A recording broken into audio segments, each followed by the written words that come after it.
As Jack mentioned at the start of today's service, this is the last week of 5 in a series I've entitled The Happiness Project, where we talk about happiness and what the Bible has to say about it, because all of us, even the most happy among us, probably would like to be just a little more happy. Now, I'm going to tell you something that was said in the first couple of weeks of this series, and I'll let you in on a little secret.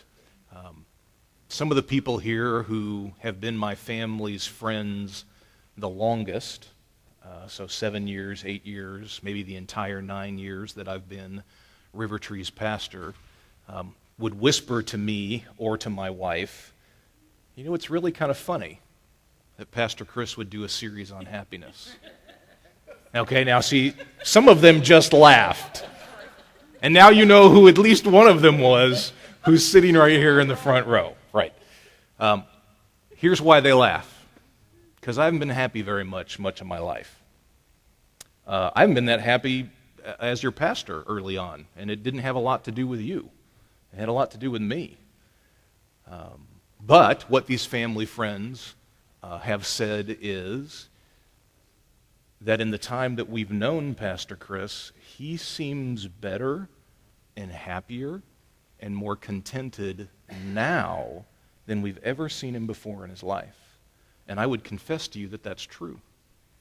So what we've talked about week after week after week in this series are things that, like some of you, I have had to learn the long and the hard way to put into practice in my own life. And that's actually one of my chief motivations in wanting to do this series for you, is I have seen the biblical ideas that we have talked about pay off in my own life to where, as someone in his late 40s, I am happier than I've ever been. And I want that for you. And I hope that maybe you've caught a glimpse throughout the series of how you could be that. So, for the last 3 weeks, we've talked about one of the biblical words that is the closest equivalent to our English word happy. In fact, they're near synonyms. Joy is almost, in the Bible, the synonymous word for the English word happy. We need to talk about the other word that the Bible uses for happiness as well this week, and that's the word blessed. Now, when the Bible uses the word blessed, a lot of times we don't think of it being happy. Here's why. When the Bible uses the term blessed, it's happiness, but it has something to do with God. There's something spiritual about it. Joy is almost exactly what we think of when we think of happiness. There's almost no difference between joy and happiness from English and the Bible. Blessed is a little different. It's a spiritual term. And most of us, in fact, when we encounter the word blessed in our Bible, don't even think of it meaning happy. Well, for the last week of this series, we need to talk about what it means to live a blessed life. Because when the Bible talks about a blessed life, it's really talking about a happy life. And if you're familiar with the Scriptures at all, when you think of the term blessed, there should be, most likely, one passage in the Bible that springs to mind for you. And if we really only had 1 week to talk about the term blessed, we would need to talk about this passage. And it's what we have famously now come to call the Beatitudes. This is Jesus speaking on the front end of his greatest sermon recorded in Matthew chapter 5 to 7. And this is his opening to that sermon. And for you to maybe get the point of what Jesus is driving at here, let's do what a few of the major English language translations of the Bible do. And instead of using the word blessed, let's use the near synonym happy. Here's what Jesus says to open his great sermon, the Sermon on the Mount, about the blessed life, or the happy life. Happy are the poor in spirit. Poor in spirit means those who have been humbled or broken by life. Happy are the poor in spirit, for theirs is the kingdom of heaven. Happy are those who mourn, for they will be comforted. Happy are the meek or the gentle, for they will inherit the earth. Happy are those who hunger and thirst for justice, for they will be filled. Happy are the merciful, for they will receive mercy. Happy are the pure in heart, for they will see God. Happy are the peacemakers, for they will be called the children of God.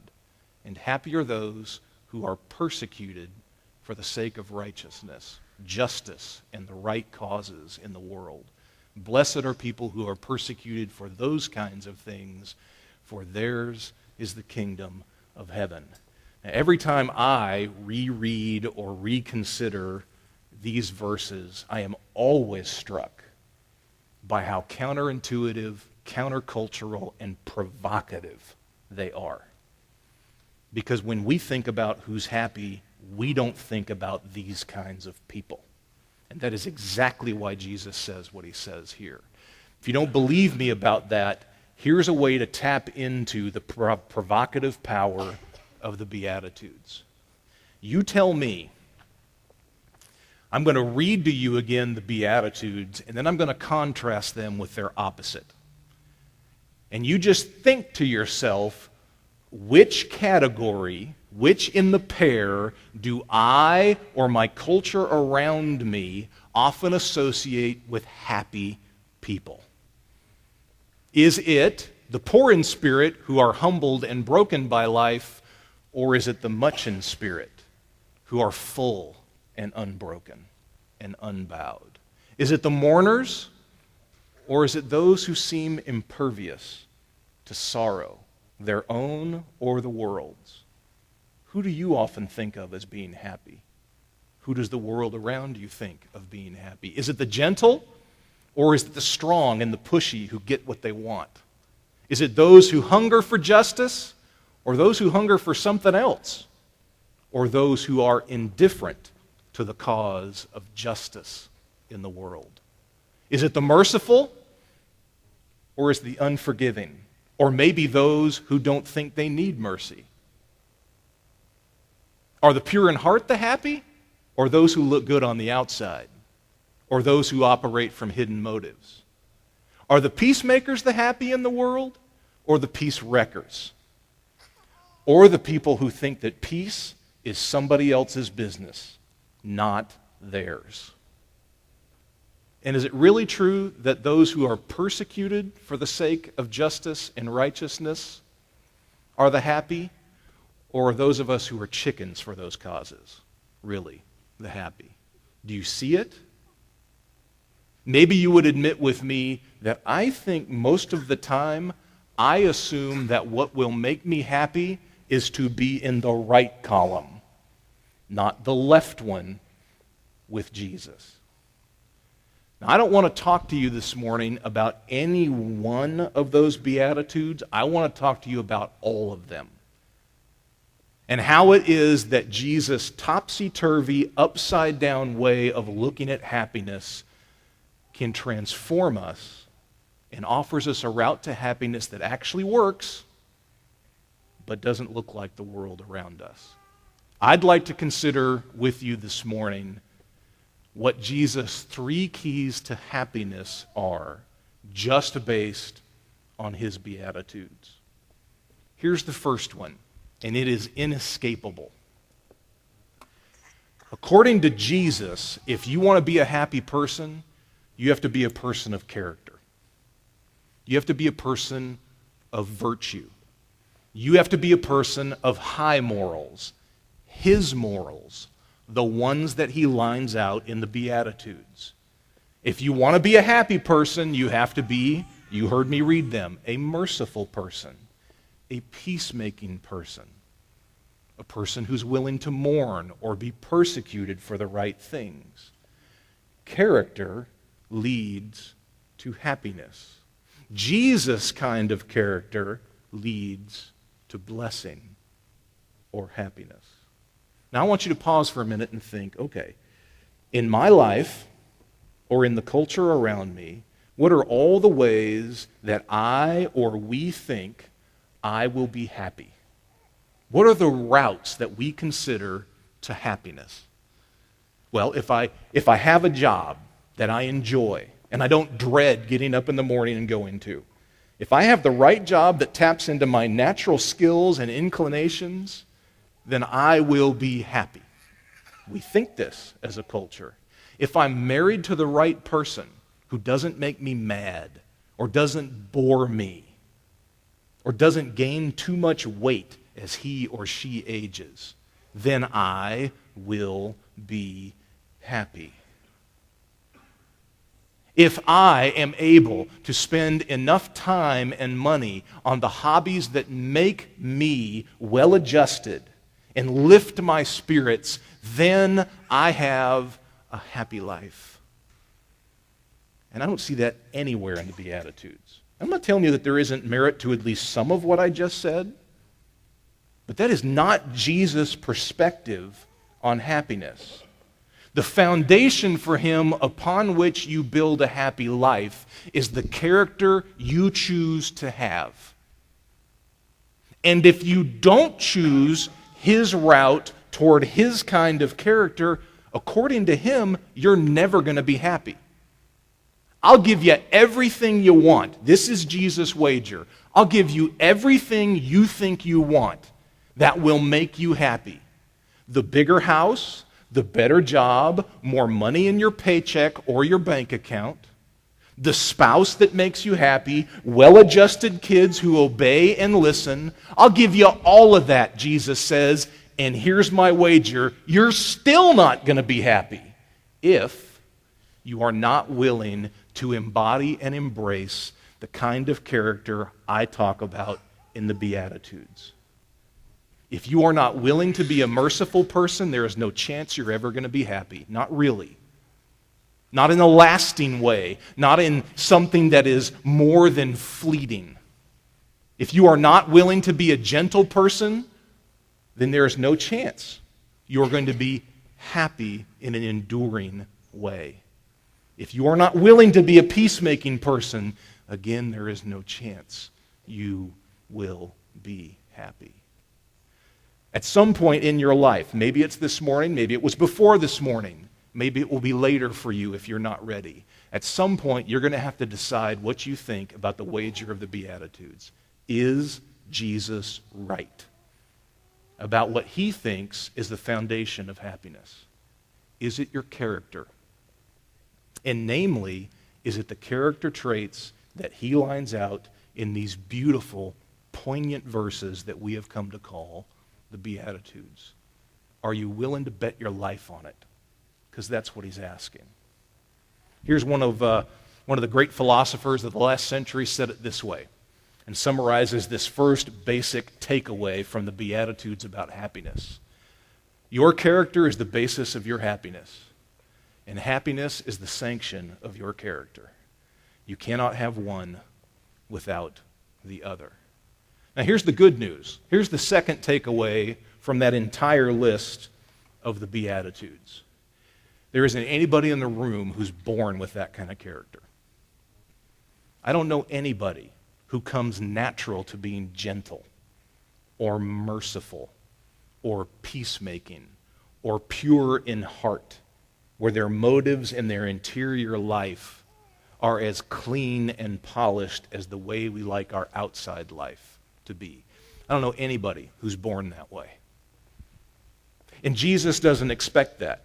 He doesn't think that if you walked in here today as someone who's not merciful, that you're just out of luck and you're never going to be happy. This is not how he wanted the audience 2,000 years ago to hear these verses. He wanted them to hear a clarion call, a vision for a different kind of life that the audience then would say, yes, I am willing to take that wager, and I will spend the rest of my life walking in that direction. I may not be that merciful of a person today, but I am willing to become more merciful. I may not be a very gentle person today, but I am willing to learn to be more gentle. I may not be someone who's willing to mourn today, but I am willing to embrace the fact that in order to be happy, I have to be willing to be sorrowful for my life and the world around me. You get to grow at it. Because you're not born this way, and neither am I, you get to make the choice that for the rest of your life, you're going to grow about these things, or you're going to build these things in your life. And as you do, here's the great fringe benefit. As you focus on becoming more merciful or peacemaking or pursuing justice in the world, guess what you get to boot? Happiness. Happiness. This is very similar to what you found in the letter of Philippians 2 weeks ago with Paul, where he lived his life outside of himself for a greater good or a greater cause that was worth his life, and he devoted his life to his God and to Christ's mission in the world. And what you found in Paul's life is, as he did that, he also got happiness too. This is exactly what Jesus is telling you and me here. Would you like to be happy? Don't go after it directly. Choose to become more merciful. Choose to become someone who's willing to be persecuted or hurt for the right things. And as you do, you'll become a more happy person too. I'll go ahead and tell you one of my own personal spiritual practices. Not telling you you have to do it, but you need to find your own way of doing what I'm about to describe.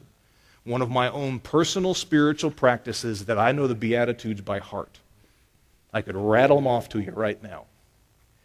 And the reason I know these verses by heart is that I pray them at least every other day. And every week, I allow God to tell me, this week I'd like you to focus on being more merciful.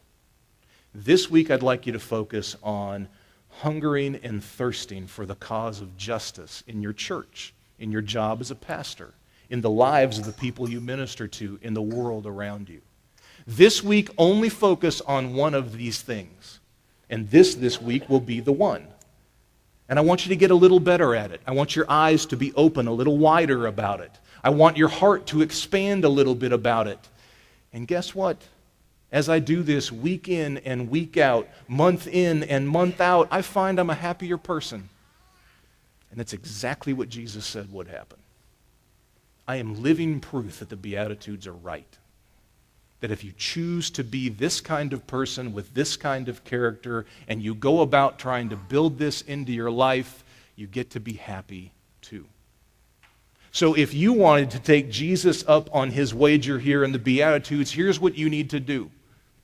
You need to know the character traits that he lines out here. Being merciful, being broken, being sorrowful, being a peacemaker, and on down the line. There's not that many.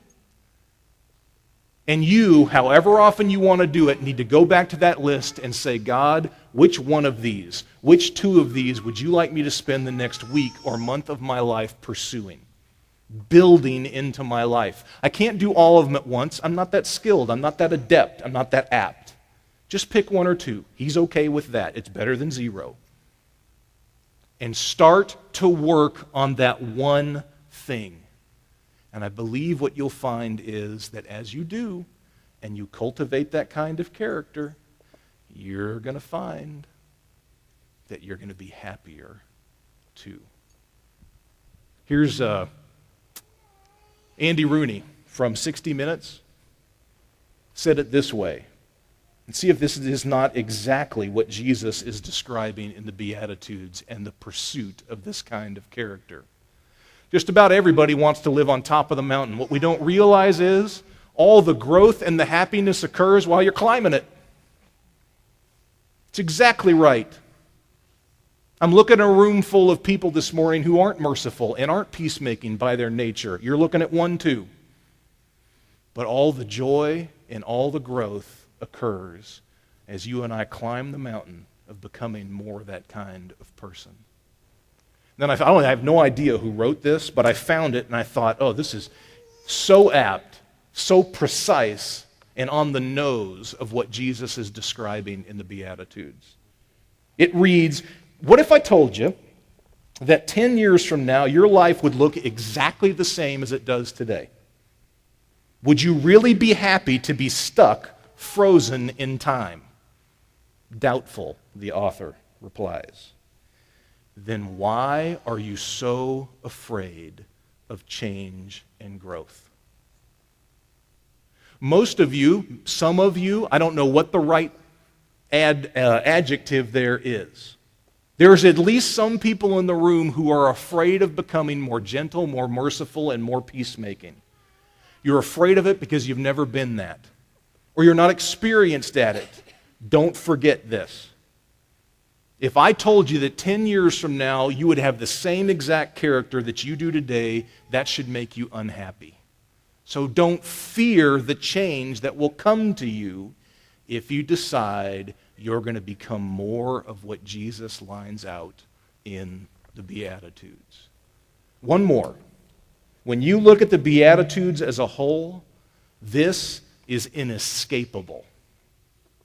The way that we often think about happiness, what I've labeled up on the screen, superficial happiness, avoids loss, failure, and the ills of the world. Right? But according to the Beatitudes, real happiness, the kind of happiness that Jesus is offering in those powerful verses, actually embraces or includes those things. Jesus says very explicitly in the Beatitudes, here are the happy in the world. Number one in the list, those who are poor in spirit. Which means those who have been humbled by their own life, their own mistakes, those who are broken by what has transpired to them. These are the really happy people in the world, he says. Second in the list, blessed are those who mourn. What do they mourn? Could be things in their own life. Could be things in the lives of those they love around them. Could be the ills of the world around them that weigh on them so. But Jesus says, happy are those who mourn. Jesus says, last in the list, happy are those who are persecuted for the right things and justice. Those who actually are sacrifice themselves and who are willing to have it cost them to seek the right things in their workplace or their school or in their family or in a relationship they have or in their city or their country. The people who are happiest are the people who are willing to be persecuted for the right things, Jesus says. Second to last in the list is blessed are the peacemakers. You don't think that comes at a cost? You ever tried to quell a fight between two friends? Did it cost you? You better believe it. Being a harmonizer or a peacemaker in the world costs, and Jesus says, don't miss it. Everybody around you and even the instincts inside of you tell you that in order to be happy, you have to avoid these things. And he says the exact opposite is true.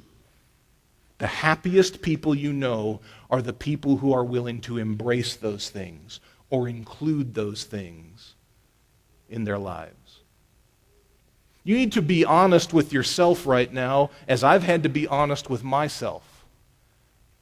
You have to be honest and ask, okay, I want to be happy, and I'm trying really hard in my life to be happy, and part of how I've done that is I avoid painful things. If there's a relationship that seems to be going south, well, my answer to that is I avoid it, or I blame them, and I choose distance from them. Or I just turn off the evening news sometime because it is so bad and it is so depressing and the ills of the world just weigh me down so. Or there's something wrong going on at work. Our boss is mistreating his employees. And I don't want anything to do with it. I just want to avoid it. I want to put my head down, bunker mentality, and just muscle through. Admit with me, this is how most of us think we have to live in order to be happy. And Jesus says, no, you're never going to get to happiness going about it that way. Here's part of why. If you think that you can be happy or that the right or easiest route to happiness is avoiding those kinds of things, you're never going to be whole. The truth about my life and your life and every other human life you know is that it includes things like hurts and suffering, and it is sensitive to the wounds of people around. And it cares about the world being a better place and not just going on and on and on in this cycle of hurt and harm. Every human life you know looks like that.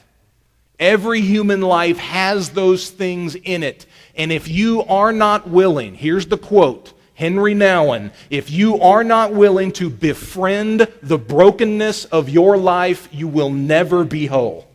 Ever. And whole people are happy people. I am no longer scared of the shadows in my life. I am no longer scared of the hurts that have been dealt to me in my life. I am no longer scared of the things that I regret doing in my life. I am no longer afraid of the people who are my worst enemies or who have been in the past. And the reason that's true is because I want to be whole. These things happen to me. These people are in my life. And I am no longer going to turn my gaze away from them. I am instead going to embrace them and accept that they happened. And because of that, I am whole and far happier, just like Jesus said would happen. And the same can happen for you. Don't run from your own brokenness. Don't run from the present pain of your life. Pray about it. Cry out to God about it. Embrace it. That mistake in your past that you can't get over, don't hide it from your eyes. Pull it out into the open and it will no longer have any power over you. Raise it up to heaven and say, God, this is the place in my life where I need to believe you are the most gracious. And as you do, you will find tremendous freedom. Part of why you have to understand that real happiness, lasting or enduring happiness, includes these things and doesn't avoid them, is because fundamentally, happiness comes from the same place as these things. This is how the great Christian writer Khalil Gibran said it. And the first time you read this, you're like, wow, really? I don't get that. And the more you consider it, the more your eyes are open to the truth of it. He writes in a poem of his, quote, "Your joy is your sorrow unmasked, and the same well from which your laughter rises was oftentimes filled with your own tears. And how else can it be? The deeper that sorrow carves into your being, the more joy you can contain." What's he saying? Very simply this. Many of us are trying to be happy in our lives. And we think the way to do that is to increase our capacity for being happy. And what we don't realize is that comes from the same place within us as our willingness to be persecuted for the right things, or to be sorrowful about the things in our life that we've messed up, or for the people who are hurting around us. We think they come from opposite places within us, and the truth is they come from the same place within us. Your heart is a giant rubber band, and you need to stretch that sucker out. And the more that you are willing to embrace the fullness, the good and the bad, the hurt and the laughter of the lives around you, the happier you are capable of being yourself. Many of us live emotionally stunted lives. The reason you're not happier is that you're not willing to experience the rest of life either. And the more you are willing to do what Jesus says here, the happier you will become. This is the wager you and I have to make. So here, up on the screen, really, is the point of the Beatitudes. The secret to happiness, according to Jesus, in these famous, poignant verses. You have to be willing to embrace and grow in the character he lines out there. And you have to be willing to live a whole life. It has to embrace and include the sorrow and the hurt in you and around you, or you're never going to be able to be happy. This is the way that it works. When I think about those twin commitments up on the screen, and I think about the way Jesus gave voice to them in what we have now called the Beatitudes, there's a fairly famous passage from the late Mother Teresa that comes to mind. See if in this passage from Mother Teresa you don't hear the spirit and the perspective that Jesus portrays in the Beatitudes. The late Mother Teresa writes, "People are often unreasonable, illogical, and self-centered. Forgive them anyway. If you're kind, people may accuse you of being selfish or having ulterior motives. Be kind anyway. If you're successful, you will win some false friends and some true enemies. Succeed anyway.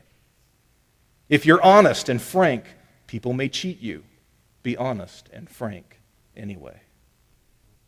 What you spend years building, someone else could destroy overnight. Build it anyway.